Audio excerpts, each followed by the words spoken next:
হৰা পাতে পাতে ফাগুন নামে পলাশৰ ৰং ৰাঙলী। আপোনালোকে হয়তো ভাবিছে যে মই গ্ৰেটিটিউড চেলেঞ্জত আজি গান কিয় গাবলৈ ধৰিলোঁ। নমস্কাৰ সকলোকে, আশা কৰোঁ সকলো ভালে আছে।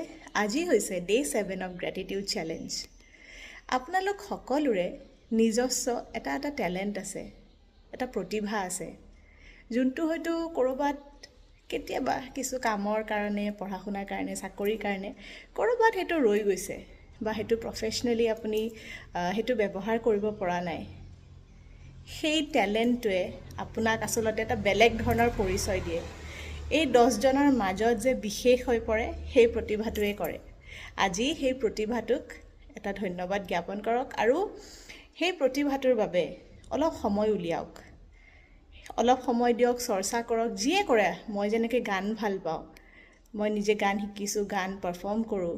মোৰ পঢ়া শুনা চাকৰিৰ মাজত মই এইটো চৰ্চা ৰাখিছোঁ কিন্তু, আৰু সেই 10জনৰ মাজত মোক সেই প্ৰতিভাটোৱে পৃথক কৰি তোলে। আপোনালোক সকলোৰে এটা প্ৰতিভা আছে।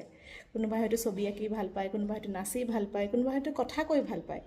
সেই প্ৰতিভাটোক অলপ সময় দিয়ক আৰু গ্ৰেটিটিউড জনাওক।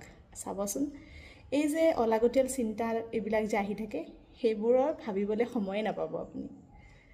আৰু মই লগ পাম আপোনালোকক অহাকালি ডে 8 অফ গ্ৰেটিটিউড চেলেঞ্জ।